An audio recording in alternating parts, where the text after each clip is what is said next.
गलत है कि तुलसीदास जी ने लिखा था हुई है नृप हमें का हानि। बिल्कुल आपको हानि है। अगर राजा गलत होगा तो आपके सारी जीवन शैली बदल जाएगी और अच्छा होगा तो आपका विकास होगा।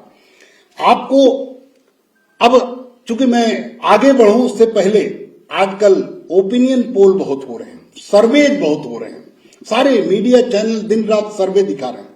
लेकिन मैं अभी इंडिया टीवी पे बैठा था, सर्वे आया नावेद जी, मैंने वहां पूछा, मैंने कहा मेरी उम्र 53 साल हो गई और मैंने अब तक महान दल बनाने के बाद सैकड़ों रैली की। मैंने सहारनपुर में रैली की, मुजफ्फर में रैली की, शामली में रैली की, मुरादाबाद में 1 लाख से ज्यादा लोगों की रैली की, बिजनौर में 10 रैली की, मैंने आगरा में रैली की, मैंने तमाम उत्तर प्रदेश में कासगंज, बदायूं, पूरे उत्तर प्रदेश में मैंने रैली की, फिरोजाबाद में मैंने रैली की।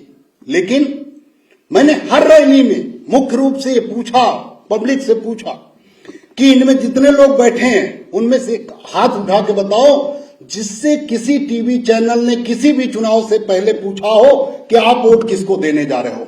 आप लोगों से पूछा, मैं दावे के साथ कह सकता हूं इनमें से कोई भी आदमी नहीं बैठा होगा जिससे पूछा गया होगा कि आप उस वोट किसको दे रहे हैं। तो टीवी चैनल वाले पूछते किससे? बिल्कुल गलत। वो ऑफिस में बैठकर सर्वे करते हैं, कहीं जाते नहीं, किसी से नहीं पूछते। और मैं दावे से कह सकता हूं अपने, आप मतदाता हैं उत्तर प्रदेश के, देश के, आप अपने सीने पर हाथ रख के देखिए, क्या कभी किसी ने आपसे पूछा? फिर सर्वे कहां से आते हैं? सर्वे ऑफिस में बैठ के होते हैं, लेकिन इस आधार पर होते हैं और उनके सर्वे अक्सर ठीक हो जाते हैं। क्यों ठीक हो जाते हैं? जो सर्वे टीवी में दिखाया जाता है अक्सर सरकारें वैसी बन जाती हैं। कैसे? जब वो पूछते नहीं तो बन कैसे जाती? इसलिए बन जाती हैं कि आपके दिमाग में ये पहले से बैठा हुआ है कि हारते हुए को वोट नहीं देना है, नहीं तो वोट खराब हो जाएगा। अब ये आपके पहले से दिमाग में बैठा दिया गया कि हारते हुए को नहीं देना। और टीवी चैनल पहले से परोस रहे हैं कि फला की सरकार बनेगी, इस बार बसपा की बनेगी तो कांग्रेस की बनेगी, तो भाजपा की बनेगी तो सपा की बनेगी। और आप जब देखते हैं कि यार सरकार तो बन ही नहीं रही है जिसकी हम चाहते हैं, तो आप उसको वोट दे देते हैं जिसको नहीं देना चाहते।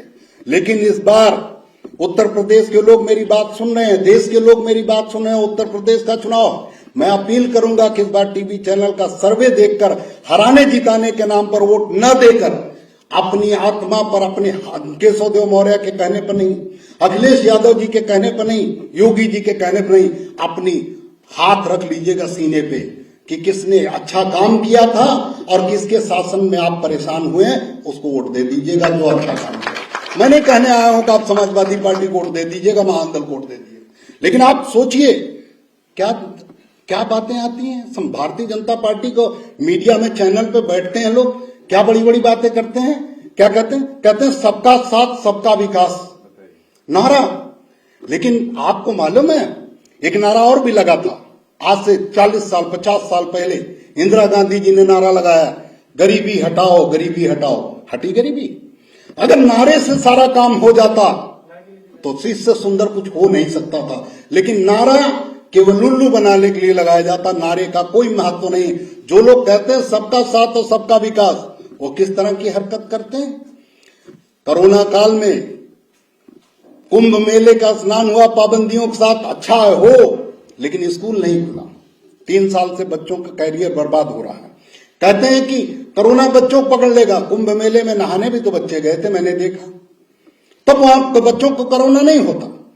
शराब की दुकान खुली रहे, कितनी भी भीड़ जुटे, कोरोना नहीं होता, चाहे कितनी भी भीड़ जुटे। लेकिन मस्जिद में 10 लोग एक साथ नमाज पढ़ लें, अलग अलग दूर दूर खड़े होकर, तो कोरोना फैलता है। स्कूल में बच्चे जाएं तो कोरोना फैलता है। आप कपड़े की दुकान खोल लें, सब्जी की दुकान खोल लें, कारपेंटर की दुकान खुल जाए तो कोरोना फैलता।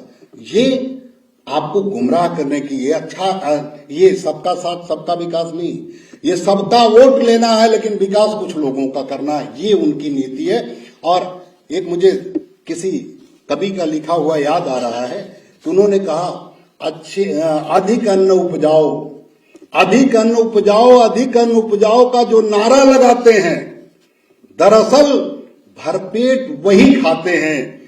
असल में जो अधिक अन्न उपजाते हैं वो अक्सर खाली पेट ही सो जाते हैं। माने नारा लगाने की बड़ी कला, जो नारा लगाता है वो बड़े मजे में रहता है। 15 लाख आएंगे, काला धन आएगा, अच्छे दिन आएंगे, 35 रुपए में बाबा रामदेव पेट्रोल बेच रहे थे, टैक्स 1 हो जाएगा। हुआ इनमें से कुछ?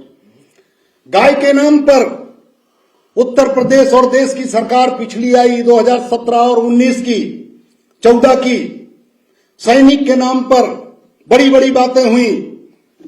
सैनिकों को